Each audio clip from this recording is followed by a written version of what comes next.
20년 전 보물지도를 따라 섬에 정박한 한 해적단. 이들은 꿈과 희망을 걸고 보물을 찾기 위해 섬에 정박했다.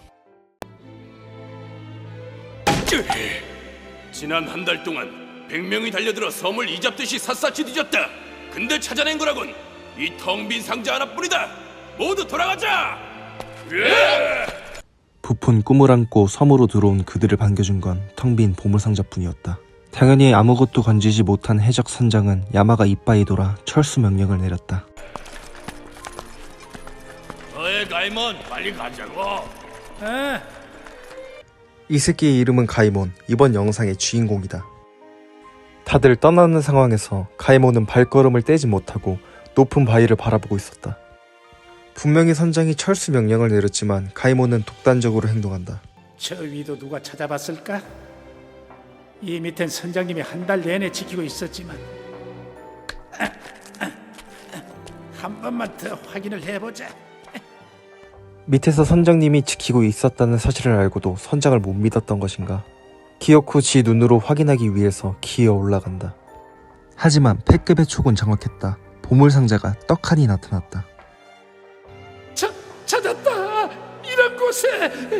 이봐! 여기 보물!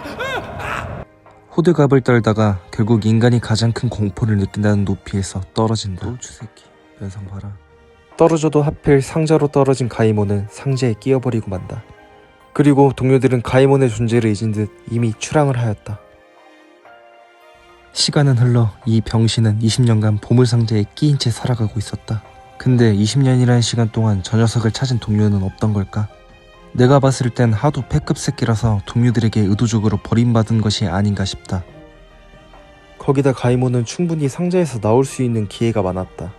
수많은 사람들은 보물을 찾기 위해 이 섬을 방문했다. 충분히 도움을 줄 만한 사람도 방문을 했었다는 소리다.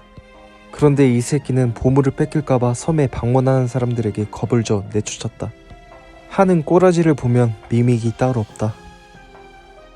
대표적으로 혐오스럽게 생긴 동물들을 이용해서 방문자들을 내쫓는 방법을 사용했지만 근데 이 새끼 존나 귀엽게 생겼다. 아무튼 긴 세월이 지나 빠꾸 없는 루피 일행을 만나 정체를 들켰다.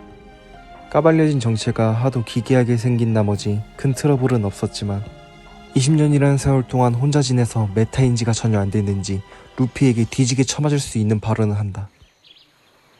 닮았어. 너는 내 판박이야. 나랑 얼굴도 쌍둥이처럼 똑같아. 난 이 발언을 들었을 때 이 아저씨가 동료들에게 왜 버림받았는지 단번에 알게 되었다. 하지만 루피는 기분 나쁜 내색을 하지 않고 그를 이해하며 도와주기로 한다. 나였어도 혼자 일어서지도 못하고 바둥거리는 가이몬을 마주했다면 도와줬을 것이다. 하지만 이 새끼를 도와주려고 해도 이 새끼와 이야기하다 보면 도와주기 싫어질 것 같다. 걱정 마요, 아저씨. 그 보물 아저씨 대신 저희가 갖다 드릴게요. 그건 내 거야. 나였으면 족가라고 말하고 바다에 수장시켰겠지만 루피 일행은 그냥 도와준다. 그렇게 패급 상자 브로콜리 괴물이 발견한 보물 상자 위치로 올라간 루피. 하지만 위에 있던 보물 상자들은 텅 비어 있었다. 병신 새끼. 이 패급 가이몬은 20년 동안 저 상자 때문에 상자에 끼인 채로 살아가고 동료들에게 버림받았다. 보물 상자가 비어 있다는 사실에 가이몬은 울음을 터뜨렸고 가이몬의 울음소리가 섬 전체에 울려 퍼졌다.